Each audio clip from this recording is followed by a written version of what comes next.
Hello everyone, so welcome to the lecture 3 of Newton's laws of motion. इस lecture में हम लोग pseudo force नाम के इस टॉपिक को हम लोग डिस्कस करेंगे। ये टॉपिक ऐसा है कि जो कि बहुत ही लेस या मिसअंडरस्टूड है स्टूडेंट्स के द्वारा, खासतौर पे बहुत ज़्यादा मिसअंडरस्टूड है। इवन टीचर्स भी कई बार इसको इसके साथ जस्टिस नहीं कर पाते हैं, उल्टा कन्फ्यूजन क्रिएट हो जाती है। तो वो सारी कन्फ्यूजन हम देखेंगे और सारी जो भी मिसअंडरस्टैंडिंग्स हैं आज वो निकलेंगी। ठीक है, तो इसको स्टार्ट करने से पहले एक छोटी सी बस आपसे ये बात कहनी है कि इसको समझने के लिए आपका इनर्शियल और नॉन इनर्शियल फ्रेम को एक बार जानना ज़रूरी है, ठीक ठाक ज़रूरी है। तो अगर जिनको इनर्शियल फ्रेम और नॉन इनर्शियल फ्रेम के बारे में पता है, बहुत अच्छे। जिनको नहीं पता है, मैं लिंक डिस्क्रिप्शन में दे रहा हूँ। फर्स्ट लेक्चर में मैंने इनको डिस्कस किया है, आप वहाँ जाके देख लीजिएगा। ठीक है, so without wasting any more time let's start. तो स्यूडो फोर्स क्या होती है? स्यूडो फोर्स को स्यूडो मीन्स फॉल्स होता है। फॉल्स फोर्स हिंदी में बोलें तो झूठी फोर्स। अब ये इसका क्या मतलब है क्या नहीं, आइए देखते हैं। ठीक है, देखिए एकदम बेसिक से जाएंगे, आइए देखते हैं, इसका अंडरस्टैंडिंग पे आते हैं मेनली। देखिए जैसे कि मान लीजिए ये रोड है, इस रोड पर ये एक ट्रक है।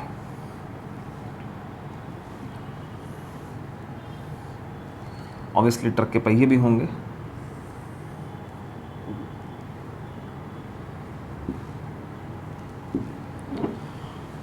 इस ट्रक के ऊपर यहां पर एक मास रखा है, स्मॉल m, और यहां पर एक आदमी जो है वो ऐसे करके बैठा हुआ है।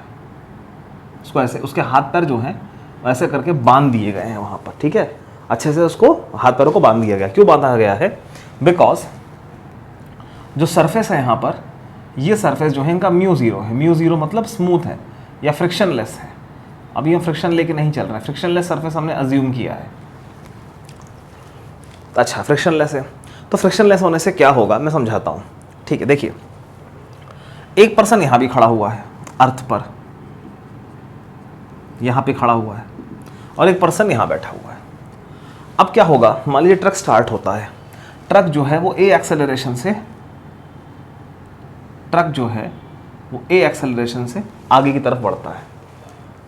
तो होगा क्या, थोड़ा कॉमन सेंस लगाओ। ठीक है, कई बार आपने देखा होगा कि अगर एक रैक है, उसमें आपकी बहुत सारी बुक्स रखी हैं, नई कोई बुक शॉप है आपको बुक खरीदनी है, तो एक रैक है, उसमें नई बुक्स रखी हैं बहुत सारी। ठीक है, नई क्यों बोल रहा हूँ, ताकि नई बुक्स क्या होती हैं, उनका सरफेस काफ़ी स्मूथ होता है। ठीक है, वो तक रफ नहीं हुआ होता है। तो हालांकि परफेक्टली स्मूथ नहीं होता, माने फ्रिक्शनलेस नहीं होता, फ्रिक्शन तो होता है बट कम होता है।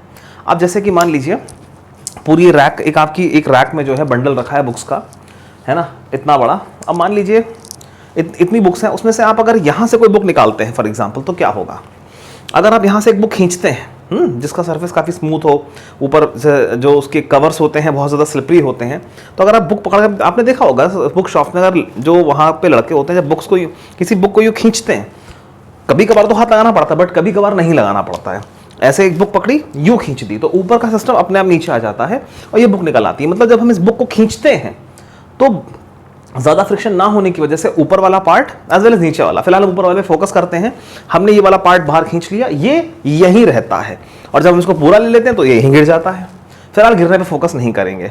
तो कुल मिलाकर इस तरह की मान लीजिए 3 बुक्स हैं, 3 में ज़्यादा है, मतलब अगर आप ये वाली बुक मान लीजिए यहाँ से खींचते हैं तो ये दोनों यहीं रहती है, ये आप जानते हैं, कॉमन सेंस की बात है। कुछ वैसा ही यहाँ पर होगा, ये तो पूरी तरह फ्रिक्शनलेस है। तो जैसे ही हम इस ट्रक को ए एक्सेलरेशन आगे की तरफ देंगे, ये ब्लॉक मूव नहीं करेगा, ये रेस्ट पे रहेगा, और ये जो पर्सन है ये रहेगा एट रेस्ट। ट्रक आगे जाएगा, ये एट रेस्ट रहेगा बिकॉज सर्फेसेस आर फ्रिक्शनलेस, और ये पर्सन जो है ये ए एक्सेलरेशन से आगे जाएगा और जाकर से टकरा जाएगा। ये आपका वर्जन है। आपका मतलब ये इनर्शियल फ्रेम वाले का वर्जन है, ये आपका वर्जन है। आप कहाँ से देख रहे हैं? अपनी टेबल पे, कुर्सी पे कहीं मतलब बैठ के देख रहे हैं। तो आप कहाँ हैं? अर्थ पे हैं। अर्थ मीन्स इनर्शियल फ्रेम में हैं आप। तो इनर्शियल फ्रेम से क्या होता है, जो गुड फ्रेम्स बोलते हैं, जो होता है हम वही देखते हैं, जो न्यूटन्स लॉज होती है वो एप्लीकेबल होती हैं। तो यहाँ पर हम जानते हैं कि कोई फोर्स नहीं है, ये ए एक्सेलरेशन से आगे जा रहा है। इस वजह से ये बंदा भी, क्योंकि बंधा हुआ है इस ट्रक से, ए एक्सेलरेशन से आगे जा रहा है, और इस ब्लॉक, ये जो ब्लॉक एट रेस्ट है, इससे जाके टकरा जाएगा। ये आप लोग जानते हैं। ये बोल रहा है, ये पर्सन बोल रहा है। ये पर्सन बोलने का मतलब है इनर्शियल फ्रेम से यही दिख रहा है, जो इसको दिख रहा है वही आपको दिख रहा है। कि ये पर्सन जो है इससे बंधा है, ट्रक आगे जाएगा तो पर्सन भी आगे जाएगा, ये मास एट रेस्ट रहेगा, ये जाके इसे टकरा जाएगा, दैट्स इट। तो ये तो इसको दिख रहा है। अब आते हैं इस पर्सन पे, ये कहाँ बैठा है, एक ऐसी फ्रेम पे बैठा है जो एक्सेलरेटेड है। अब अगर एक्सेलरेटेड फ्रेम में है तो क्या होगा, एक्सेलरेटेड फ्रेम को हम क्या बोलते हैं, एक्सेलरेटेड फ्रेम को हम बोलते हैं नॉन इनर्शियल फ्रेम। डिस्क्रिप्शन में लिंक है, अगर किसी को फ्रेम्स में दिक्कत है तो वहां जाके देख ले। तो नॉन इनर्शियल फ्रेम माने एक्सेलरेटेड फ्रेम। और एक्सेलरेटेड फ्रेम में हमने ये देखा था, फर्स्ट लेक्चर में हमने जाना था कि वहां पर रहकर क्या होता है, न्यूटन्स लॉज ऑफ मोशन क्या होती है, इनवैलिड हो जाती है, उनका वायलेशन हो जाता है। क्यों हो जाता है, क्योंकि नॉन इनर्शियल फ्रेम में बैठकर जब हम चीज़ों को देखते हैं ना, तो वो चीज़ें जो चीज़ें जैसी हो रही है वैसी ऑब्जर्व नहीं होती हैं, कुछ हमें अलग, कुछ गलत ऑब्जर्वेशन हो जाता है, क्योंकि हम खुद चल रहे होते हैं, या खुद एक एक्सेलरेशन, हम खुद एक्सेलरेटेड होते हैं, कैसी फ्रेम में बैठ के मेजरमेंट कर रहे हैं जो खुद एक्सेलरेशन में है, तो हम खुद मूव कर रहे होते हैं, जिस वजह से क्या होता है कि किसी दूसरी चीज़ का मोशन या उसका रेस्ट हमें चेंज नजर आता है, क्योंकि हम खुद मूव कर रहे हैं ना, ऐसा होता है। तो इसीलिए क्या होता है, वहां पर कुछ ना कुछ गलत ऑब्जर्वेशन होता है, जिस वजह से वहां पर लॉज ऑफ मोशन वायलेट हो जाती है, इनवैलिड हो जाती है। तो यहां क्या होगा अभी देखते हैं। तो फिलहाल आप लोग एक काम करिए, इसका एक स्क्रीनशॉट ले लीजिए, इसको बाद में आप नोट कर लीजिएगा, क्योंकि एट रेस्ट कौन बोल रहा है, एट रेस्ट ये बोल रहा है इनर्शियल फ्रेम वाला। अभी इसको हटा दीजिए, इसको मैं 2 मिनट रब कर दे रहा हूं। नॉन इनर्शियल फ्रेम वाली जो मैंने मार्किंग कर रखी है, इसको मैं 2 मिनट के लिए भी रब कर रहा हूं। तो यहां पर एक्चुअल सिचुएशन क्या है वो आपको इनर्शियल फ्रेम से जो दिख रही है वो यहां ड्रॉन है, इसका आप एक स्क्रीनशॉट ले लीजिए। फिर मैं क्या करूंगा, नॉन इनर्शियल फ्रेम का वर्जन बनाऊंगा, ठीक है। फिर इसको स्क्रीनशॉट ले लीजिए आप, ठीक है। आई होप आपने ले लिया होगा। अब देखिए, अब आते हैं, ये तो इनर्शियल फ्रेम से दिख रहा था, लेकिन अब देखते हैं कि नॉन इनर्शियल, इसको भी हटा दीजिए, अब इसकी जरूरत नहीं है। नॉन इनर्शियल फ्रेम से क्या दिखेगा, ये जो पर्सन है ये क्या देखेगा। अब ये हमारा कंसर्न है, आइए देखते हैं। तो क्या होता है, इस पर्सन की मेंटालिटी समझिए, इस पर्सन की। पहले कॉमन सेंस की बात मैं आपको बताता हूं ताकि आपको रिलेट करने में आसानी हो। देखिए हम लोग जब मूव कर रहे होते हैं तो यूजुअली अपना मोशन हम नहीं देख पाते हैं, ठीक है। हम मोशन अपना नहीं देखते हैं, सामने वाली चीज़ों का देखते हैं। जैसे जब जो लोग स्टेशन पर खड़े होते हैं वो क्या बोलते हैं, ट्रेन आने वाली है।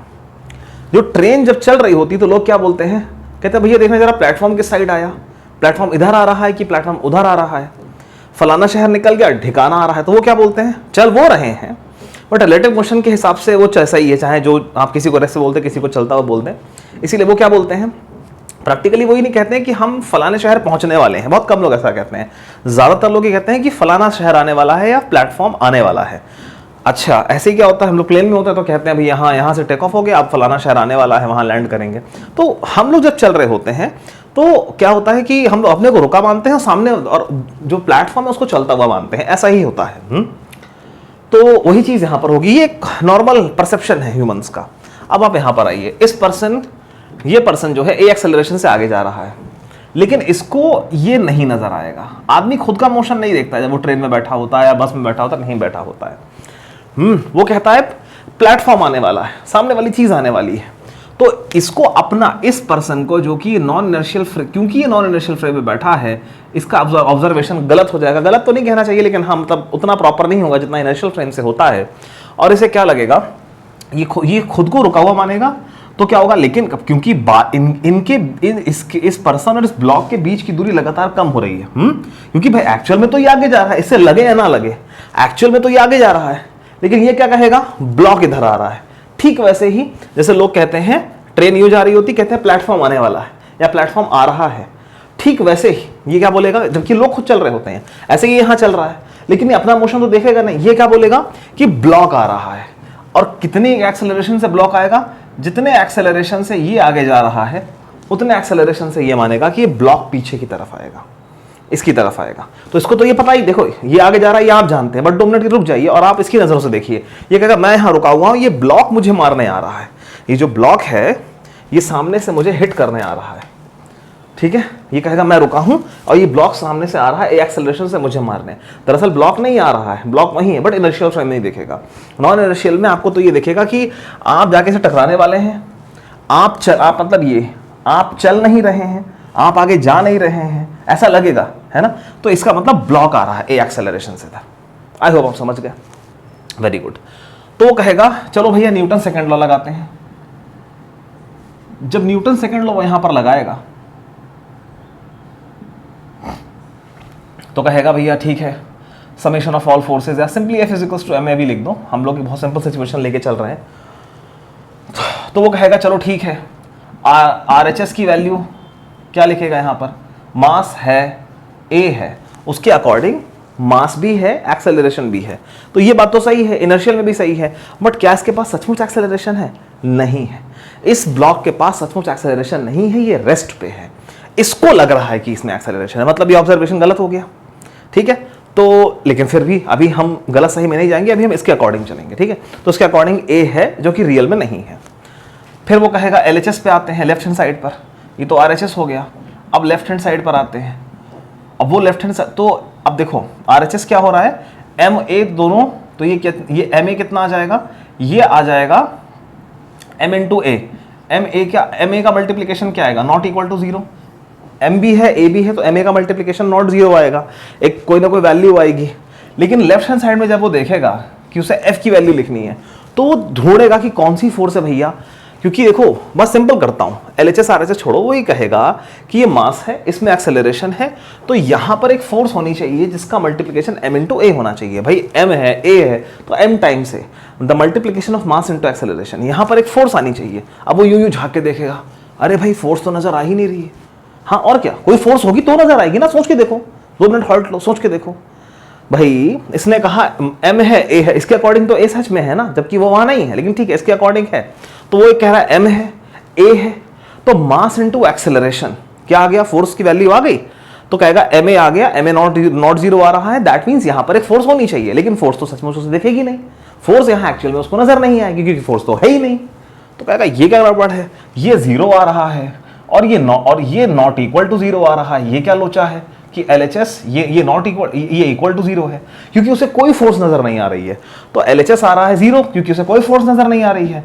RHS आ रहा है not equal to zero, so LHS is not equal to RHS, और यही सेकंड लॉ है कि LHS इक्वल टू RHS होना चाहिए, F is equal to MA होना चाहिए। तो F जीरो है और M into A not zero है, ये क्या लॉजिक है।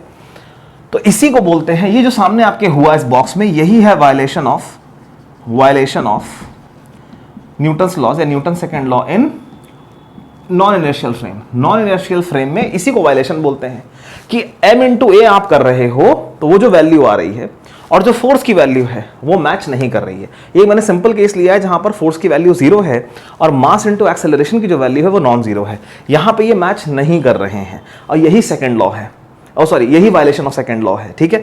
तो जबकि नॉन इनर्शियल फ्रेम मतलब ये जरूरी नहीं कि हमेशा ये जीरो होगा, है ना, फोर्स की वैल्यू कुछ और आएगी, m इंटू ए कुछ और आएगा, ठीक, ये दोनों मिसमैच कर जाते हैं, ठीक।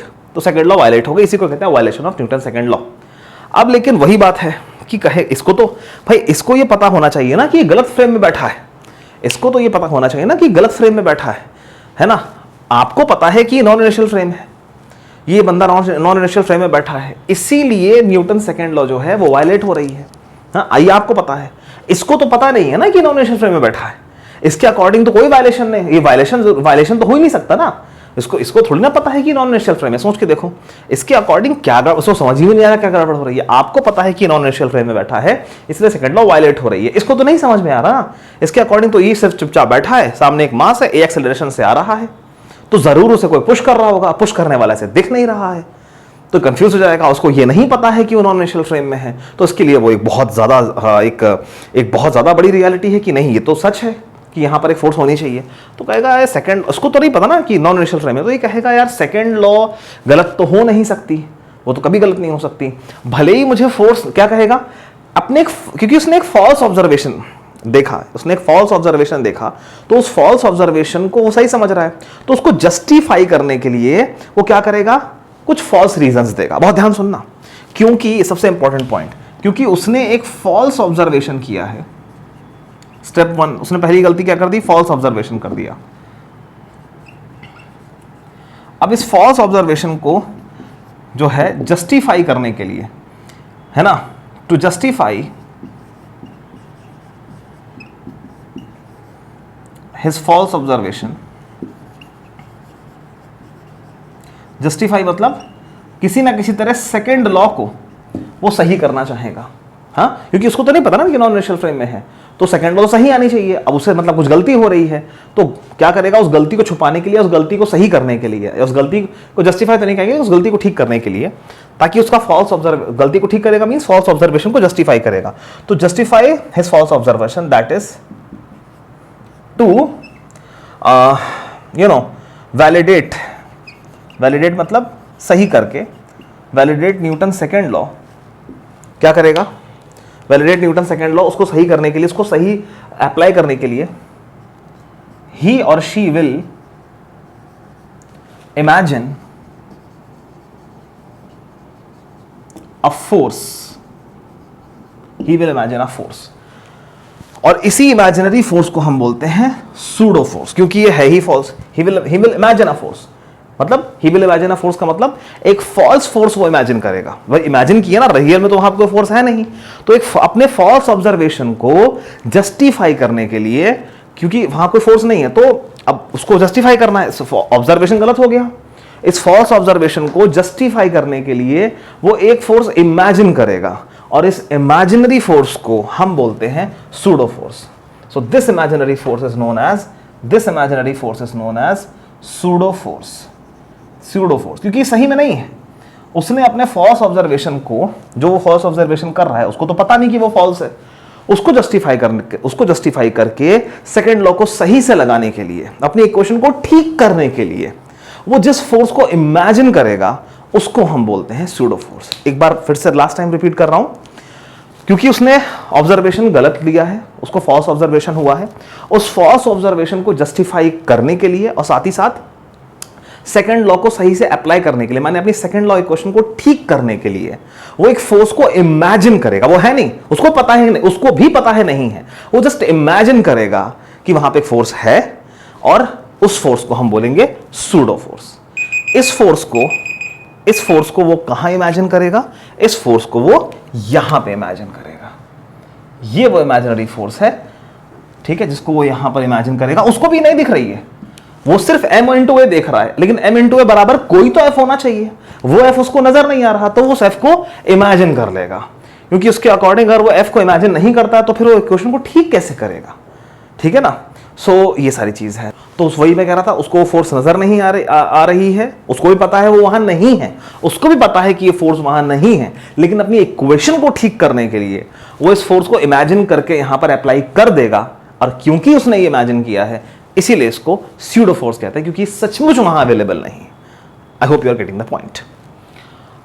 तो इस फोर्स को कौन इमेजिन करेगा, इसको अगर थोड़ा सा कॉमिक वे में लिया जाए तो कहेगा कोई है तो है नहीं यहां पर, तो जरूरी से कोई या तो भूत धक्का दे रहा है, मतलब फोर्स तो है, भले ही वो भूत धक्का दे रहा हो, या हो सकता है मेरे खिलाफ कोई साजिश हो रही है, यहां पे एक आदमी है जो इसको ऐसे करके अपने हाथ पैरों से पुश कर रहा है, ठीक है ना, इस तरह करके उसको कायदे से पुश कर रहा है, मेरी जान लेने की साजिश हो रही है, ये है ना, मुझे नहीं दिख रहा। तो मतलब कुछ भी फालतू काम मान सकते हो कि यहाँ पर कोई भूत है, वो इसी भूत को इमेजिन कर लेगा कि वो फोर्स लगा रहा है, या वो इमेजिन कर लेगा कि कोई आदमी यहाँ पर है जो इस ब्लॉक को धक्का दे देकर, एक्सेलरेशन देकर मुझे जान से मारना चाहता है। इस तरीके की वो फालतू चीजें इमेजिन करेगा, ठीक।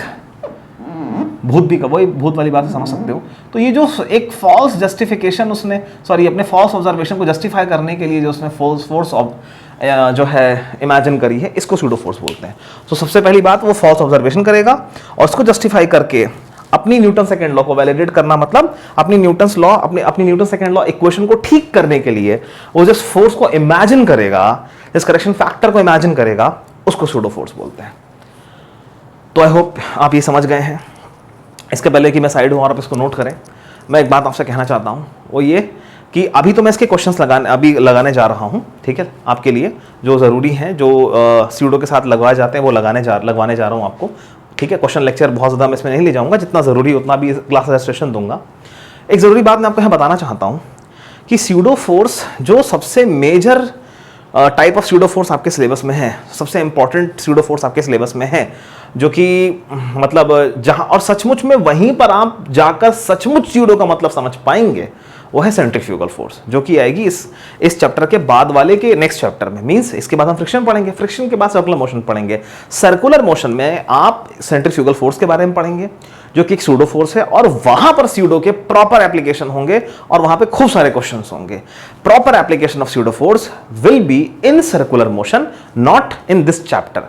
तो इसमें आपको खाली कॉन्सेप्ट मिलेगा, लेकिन कॉन्सेप्ट पे बहुत अच्छा जो है एक प्रैक्टिस, एक बहुत सारे क्वेश्चंस वो इस चैप्टर में नहीं हो पाएंगे, वो हमारे सर्कुलर मोशन में होंगे। स्यूडो फोर्स बेसिकली आप सेंट्रीफ्यूगल के थ्रू आप प्रॉपर्ली समझ पाएंगे, उसकी प्रैक्टिस कर पाएंगे।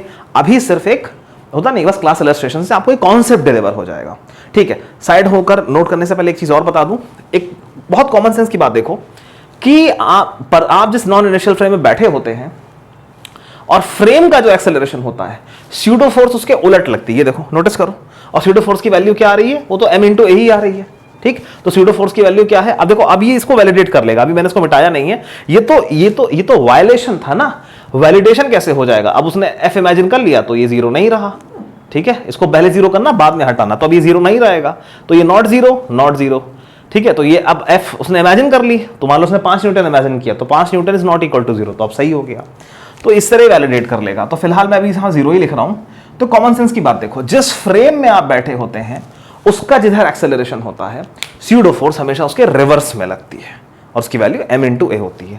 जो बॉडी को आप मूव करते हुए देख रहे हो, जो कि सही में मूव नहीं कर रही, और उस बॉडी के मास को आप जो भी स्यूडो एक्सेलरेशन आपको दिख रहा है, स्यूडो फोर्स का एक्सेलरेशन है तो स्यूडो एक्सेलरेशन हो गया, ठीक है, क्योंकि सही में तो मूव कर नहीं रहा, आप मूव कर रहे हैं। तो जो स्यूडो फोर्स है वो आपके फ्रेम के एक्सेलरेशन के रिवर्स में लगती है और उसकी वैल्यू m इंटू ए होती है, ये आप समझ गए। और m क्या होता है, वो मास जो आपको मूविंग नजर आ रहा है। तो यहां तक तो आप समझ गए बात को। अब एक काम करते हैं, मैं साइड हो जा रहा हूं, उसको नोट कर लीजिए, फिर हम तुरंत इस पर 2-3 क्वेश्चंस करके ये टॉपिक को खत्म करते हैं। सो आइए इलस्ट्रेशन 1 पर आते हैं, जिसमें कि हम थोड़ा स्यूडो फोर्स को लगाना जानेंगे। तो बहुत ही फेमस ये क्वेश्चन है, कुछ नया नहीं करा रहा। जैसे कि मान लीजिए एक वैन है, ये एक वैन है और ये वैन ऐसा करके रोड पर चल रही है और एक्सेलरेशन के साथ चल रही है। It is accelerating on a road और इसका एक्सेलरेशन a है। अच्छा, इसके रूफ से एक पेंडुलम जो है उसका बॉब ऐसे करके लटका हुआ है और इसके अंदर एक आदमी बैठा है मान लीजिए, और एक आंप है जो बाहर है। आंप है इनर्शियल फ्रेम में, ये बंदा है नॉन इनर्शियल फ्रेम में, क्योंकि एक्सेलरेटेड फ्रेम में है। आपको क्या दिखेगा कि क्योंकि ये वैन एक्सेलरेट कर रही है तो इसकी रूफ भी एक्सेलरेट कर रही है, तो इसकी रूफ आगे चली जाएगी और ये बॉब इनर्शिया ऑफ रेस्ट की वजह से यहीं रह जाएगा। मींस कुछ देर में क्या होगा, ये पॉइंट यहां चला जाएगा, ठीक है, यहां चला जाएगा और ये बॉब इनर्शिया ऑफ रेस्ट की वजह से यहां रह जाएगा। तो सिनेरियो कुछ कैसा बनेगा कि पहले ये ऐसा था और अब ये ऐसा हो जाएगा, ये आपको नजर आएगा, ठीक। बट यहां आपकी बात नहीं हो रही, यहां पर बात हो रही है अभी इस आदमी की, ठीक, या बात आदमी की नहीं हो रही। एक काम करते हैं, इनर्शियल फ्रेम का वर्जन ले लिया ना, आपको पता चल गया, आप रिवाइंड करके उसका स्क्रीनशॉट भी ले सकते हैं। अब आते हैं इन भाई साहब पे, इनको तो पता ही नहीं है कि ये गाड़ी चल रही है, क्योंकि हमको जब इनको क्या लगा, इनको कुछ नजर नहीं आएगा क्या कि गाड़ी आगे एक्सेलरेशन चल रही, इनको तो नजर आएगा नहीं। इन्हें क्या लगेगा कि ये ब्लॉक पहले यहां था, ये बॉब पहले यहां था, फिर ये बॉब यहां आ गया और थीटा एंगल से घूम गया, ये इनको नजर आएगा। अच्छा, जब मैंने यहां पर इस तरीके से बनाया था तो भी और वर्टिकल से थीटा एंगल तो तब भी आ रहा था ना। हाँ, मैं जो बोल रहा हूं क्या बोल रहा हूं, जब मैंने अभी थोड़ी देर पहले यहां पर डायग्राम बनाया था, इस रस्सी को यहां ले गया था, तो भी तो वर्टिकल से अगर हम नापें तो थीटा एंगल बन रहा था, वो सेम एंगल था। वहां पर भी आप रिवाइंड करके देख सकते हैं, मैंने बस मार्क नहीं किया था, आप बता रहा हूं। तो इनको नजर आएगा कि ये जो इसका रूफ है वैन का, ये आगे बढ़ गया, इसीलिए यहां एंगल बन गया। इनको क्या नजर आएगा कि ये बॉब यहां था और ये यहां आ गया। खैर, दोनों केसेस में एंगल थीटा बनेगा। आपसे जो क्वेश्चन पूछा है, ठीक है, तो फर्स्ट क्वेश्चन यही है, फाइंड थीटा। इसको एग्जाम में कैसे दे देता है फाइंड थीटा को, इसको बोलता है find the angle made by the string of the pendulum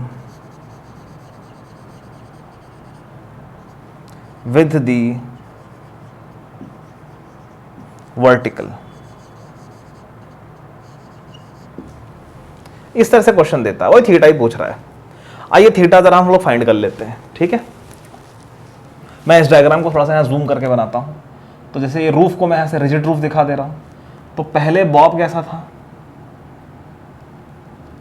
पहले बॉब यहाँ था as per this person, non inertial frame से बना रहा हूँ तो यहाँ लिख देता हूँ NIF। इस पर्सन नंबर 2 का मैं वर्जन ले रहा हूँ। फिर इसे क्या लगेगा कि बॉब यहाँ आ गया, बॉब आया है, छत आगे नहीं गई, इसे क्या लगेगा छत आगे नहीं गई है, बॉब पीछे आया है। कितने एंगल से आया है, थीटा एंगल से, यही थीटा आपको फाइंड करना है।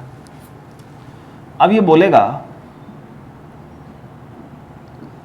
कि बॉब अपने आप तो पीछे आ नहीं सकता, जिस तरह वहां ब्लॉक आ रहा था तो उसने कहा ब्लॉक अपने आप तो आ नहीं सकता इधर, ठीक है, कोई तो उसे पुश कर रहा होगा, भले ही वो नहीं देख पा रहा है, भले ही वो नहीं ढूंढ पा रहा है, भले ही वो प्रूव नहीं कर पा रहा है कि सचमुच कोई उस ब्लॉक को पुश कर रहा है, लेकिन वो ब्लॉक चल रहा है ना, आगे की तरफ आ रहा है ना। तो इसीलिए वो उस ब्लॉक को क्या बोलते हैं कि वो ब्लॉक को कोई पुश कर रहा है ऐसा इमेजिन करेगा, वो उस पुश को इमेजिन करेगा। वो पुश रियल नहीं, जस्टिफाई नहीं कर पा रहा है, बट वो उस पुश को इमेजिन करेगा, उसी को सूडो फोर्स बोलते हैं। ठीक वैसे ही यहाँ पर ये बॉब आगे नहीं आया, छत आगे गई है रियलिटी में, बट उसे क्या लगेगा कि बॉब पीछे आया है, तो बॉब अपने आप तो पीछे आएगा नहीं, कोई तो फोर्स होगी जो उसको पीछे लाएगी। तो वो उस फोर्स को इमेजिन करेगा, और क्या इमेजिन करेगा, mass of the Bob m और स्यूडो एक्सेलरेशन या एक्सेलरेशन ऑफ द वैन, मैंने बताया था m × a होता है, ठीक। दूसरी जो, अच्छा मैं यहाँ पे 3 वर्ड डायग्राम बना रहा हूँ, समझ रहे, स्टेप 3 एग्जीक्यूट कर रहा हूँ। दूसरी जो सरकारी फोर्स यहाँ लगेगी वो mg लगेगी, ये भी आप समझ रहे हैं, इसमें कोई डाउट नहीं है। अच्छा, इस सब के अलावा यहाँ पर जो फोर्स लगेगी, अब ये यहाँ स्टेशनरी हो जाएगा, इसके आगे नहीं बढ़ेगा, थोड़ा ही जाएगा ना, मतलब एक जगह तो स्टेबल हो ही जाएगा यहाँ पर। अब वो स्टेबल क्यों हो रहा है उसी को हम चेक करने जा रहे हैं। तो यहाँ रस्सी की टेंशन जो है वो T है। अच्छा, अब हम क्या करेंगे, हमारी इंपॉर्टेंट यहाँ हैपनिंग क्या है, स्यूडो फोर्स। तो स्यूडो के अलावा हम क्या करेंगे, एक्स एक्सिस लेंगे। तो ये हम अपना एक्स एक्सिस ले लेंगे, तो ये हमारा पॉजिटिव एक्स एक्सिस हो गया, ये हमारा नेगेटिव एक्स एक्सिस हो गया, ये हमारा नेगेटिव वाई एक्सिस हो गया, ये हमारा पॉजिटिव वाई एक्सिस हो गया। अब ये जो टेंशन यहाँ देख रहे हैं आप, इस टेंशन का, अब ये थीटा है, अगर देखो ये दोनों लाइंस पैरेलल हैं। अब देखो mg और ma ऑलरेडी एक्सिस पे लाया करते हैं, मतलब ये प्री रिजॉल्व है, इनको आपको और रिजॉल्व करने की जरूरत नहीं है, तो इसीलिए आप इनको ऐसे ही रहने देंगे। t देखिए ना, x पे है ना, y पे, तो ये बेघर है, इसको रिजॉल्व करना पड़ेगा।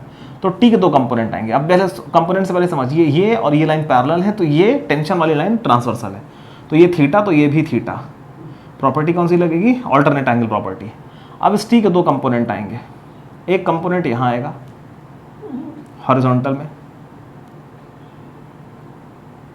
एक कंपोनेंट यहाँ आएगा, 2 कंपोनेंट्स आएंगे। तो ये वाला कंपोनेंट कितना होगा, जैसा कि हम सब जानते हैं कॉस, ये कॉस कंपोनेंट होगा, जिधर से एंगल मेजर होता है उधर का कंपोनेंट कॉस आता है,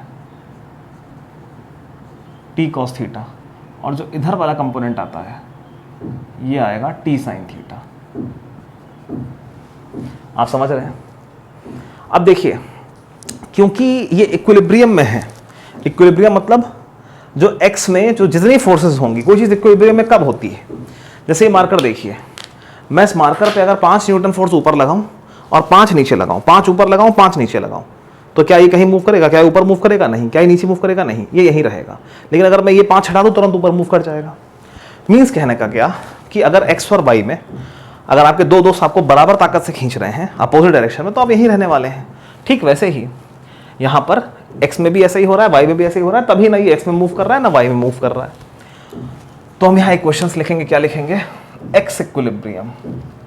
जब आप यहाँ x इक्विलिब्रियम लिखेंगे तो क्या लिखेंगे, x में ये दोनों इक्वल एंड अपोजिट होनी चाहिए, means t sine theta is equals to ma। ये आपकी फर्स्ट इक्वेशन हो गई।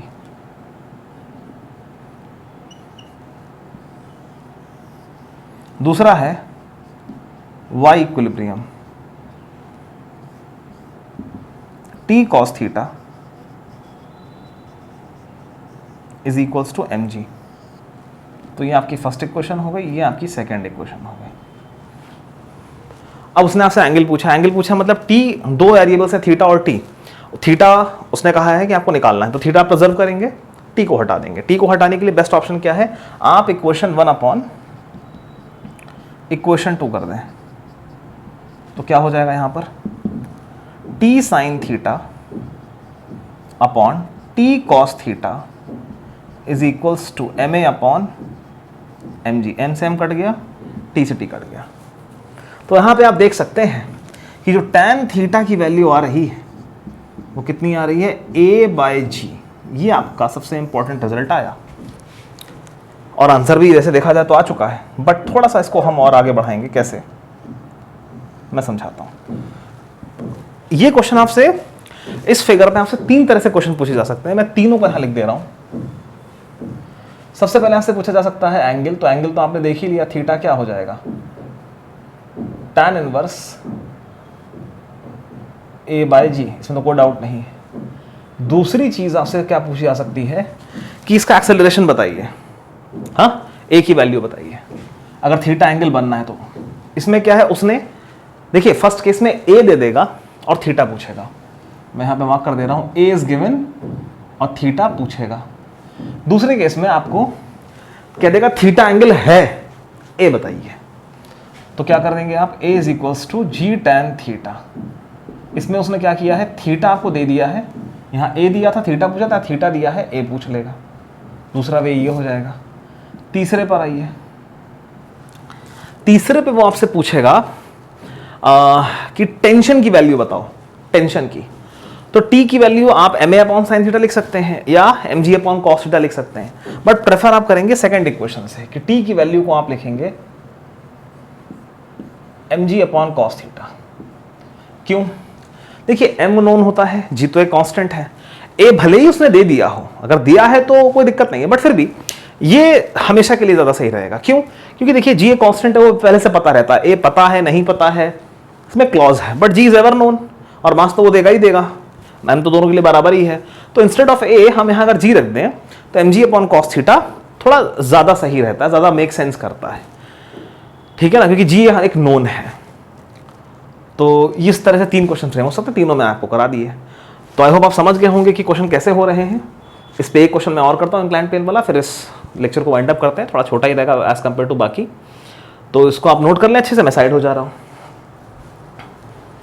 सो एग्जाम्पल 2 पे बढ़ने से पहले मैं आपको एग्जाम्पल 2 का एक प्रैक्टिकल करके दिखाता हूँ, छोटा सा प्रैक्टिकल एक ऑब्जर्वेशन है वो दिखाता हूँ, फिर एग्जाम्पल 2 को मैं ड्रॉ करूँगा और उसको हम सॉल्व करेंगे, आपको ज़्यादा समझ में आएगा। देखिए जैसे कि आप देखिए, ये मैंने कैलकुलेटर है, इस कॉपी पे रखा है। अब अगर मैं इसको एंगल बढ़ाऊँ तो देखो ये क्या कर रहा है, ये देखो स्लाइड हो रहा है, ये देखिए आप स्लाइड हो रहा है, ये देखिए आपके सामने स्लाइड हो रहा है, स्लाइड हो रहा है, किसी भी कीमत पे नहीं रुक रहा है, ये देखिए। अब देखिए ये स्लाइड हो रहा है। अब देखिए अगर मैं इसको कुछ सर्टेन एक्सेलरेशन, देखिए अभी तो स्लाइड हो गया, बट अगर मैं इस इंक्लाइन को, माने इस कॉपी को एक सर्टेन एक्सेलरेशन a से आगे पुश करूं तो देखिएगा ये जो अभी स्लाइड हो रहा है ये स्लाइड नहीं होगा। देखिएगा ध्यान से देखिएगा, ये देखिए नहीं हुआ ना, नोटिस करिए, नोटिस करिए, ये देखिए स्लाइड हुआ और अब देखिएगा नहीं हुआ, हल्का हल्का हो रहा था क्योंकि मैंने a कम कर दिया था आपके लिए। अब मैं अगर a बढ़ा दूं, ये देखिए स्लाइड हो रहा है, अब a बढ़ा दूं, देखिए नोटिस करिए, सामने कर देता हूँ, ये है देखिए स्लाइड हो रहा है। अब मैं एक्सेलरेशन आपकी तरफ देता हूँ, ये देखिए ये इतने से जोन में नहीं हुआ था, फिर मैंने रोक दिया तो कैमरा टकरा जाता। आई होप समझ रहे। एक लास्ट टाइम देखिए, ये देखिए स्लाइड हो रहा है, अब देखिएगा, नोटिस किया आपने, नहीं स्लाइड हुआ, इतने जोन में कर पाए होंगे। ठीक, एक बार देखिए फिर, ये देखिए, अब और नहीं करूँगा तो कैमरा टूट जाएगा। यानी कि यहाँ से बात समझ में आती है कि अगर आपके पास एक इंक्लाइंड प्लेन है, सॉरी एक वेज है लकड़ी का या इस तरह का, एक फ्रिक्शनलेस वेज है, ठीक है, ये एंगल थीटा है, इस पर एक मास m है,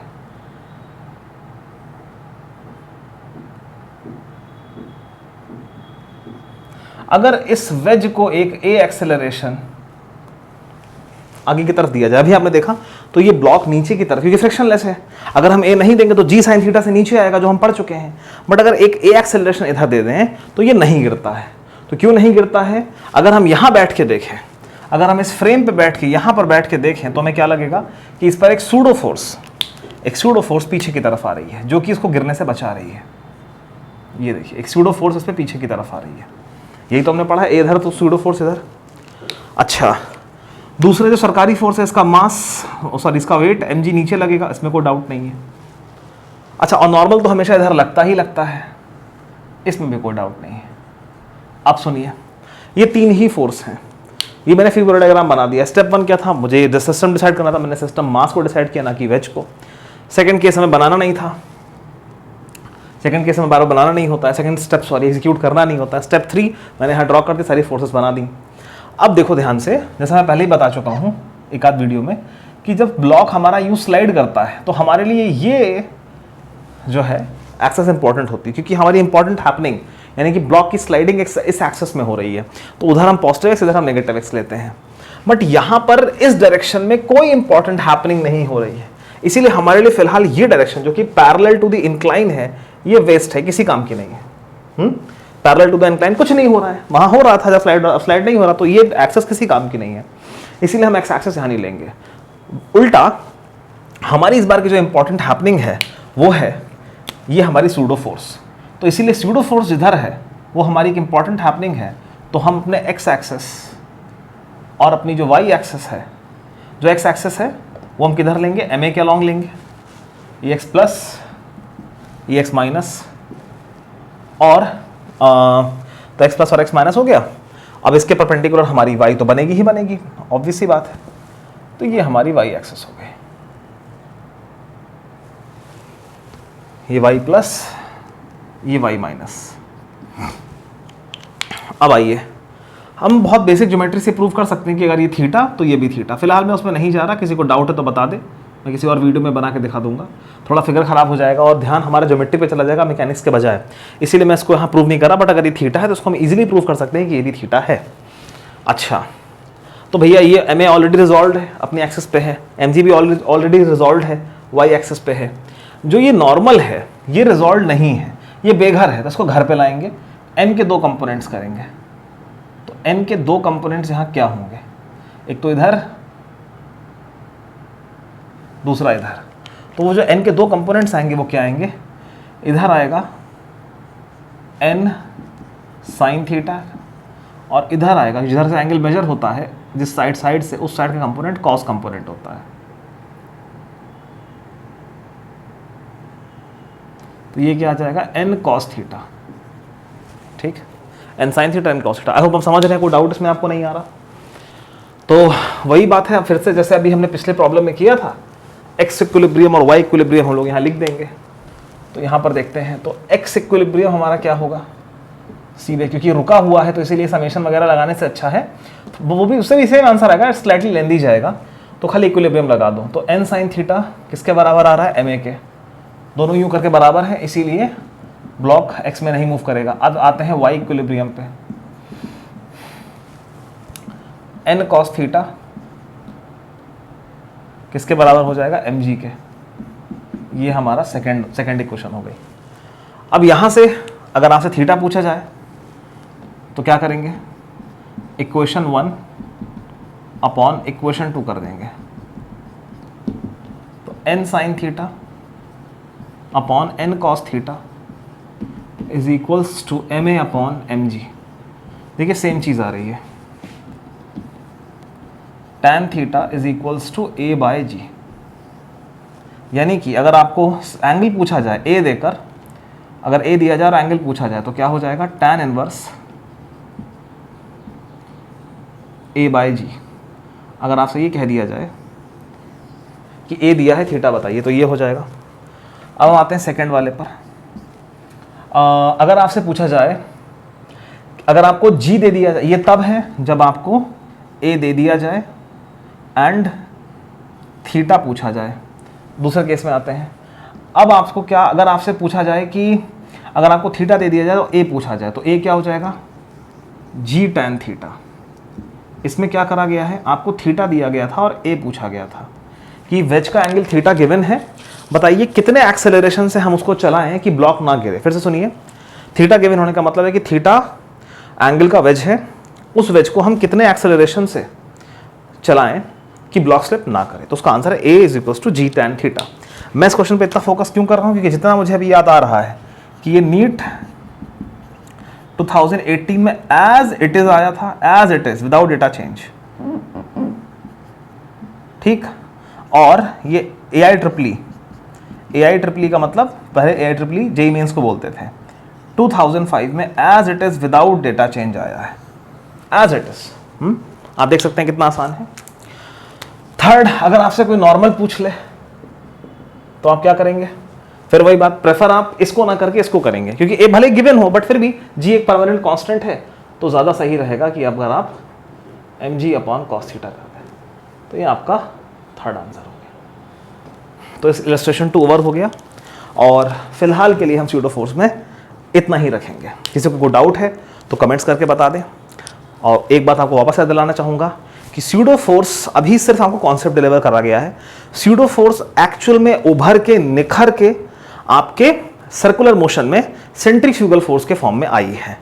तो इसीलिए जो हमारा सर्कुलर मोशन वाला चैप्टर है उसमें हम जब सेंट्रीफ्यूगल के क्वेश्चंस खूब डिटेल में करेंगे, है ना, वहां पर स्यूडो फोर्स पूरी तरह से प्रॉपरली उभर के निखर के आएगी और आपको ज़्यादा क्लैरिटी मिलेगी। यहाँ पर आप सिर्फ कॉन्सेप्ट को इनहेल करिए, कॉन्सेप्ट को आप अपने दिमाग में सिंक इन कराइए, बाकी इसकी प्रैक्टिस, इसकी डिटेलिंग, इसका एक प्रॉपर वे में जो होता नहीं है मैकेनिक्स इसकी लगेगी स्यूडो फोर्स की, सेंट्रीफ्यूगल के फॉर्म में लगेगी सर्कुलर मोशन में, और आपको वो वहाँ पे ये स्यूडो फोर्स अल्ट्रा क्लियर हो जाएगी। आई होप आपको समझ में आ गई होगी ये स्यूडो फोर्स। कोई डाउट है किसी भी तरह का कुछ भी है तो आप कमेंट्स में मुझे बता सकते हैं, ठीक है, मैं वीडियो में या किसी लाइव क्लास के थ्रू उसको सॉल्व कर दूंगा। सो मैं साइड हो जा रहा हूँ, उसको आप नोट कर लीजिए। Take care, all the best.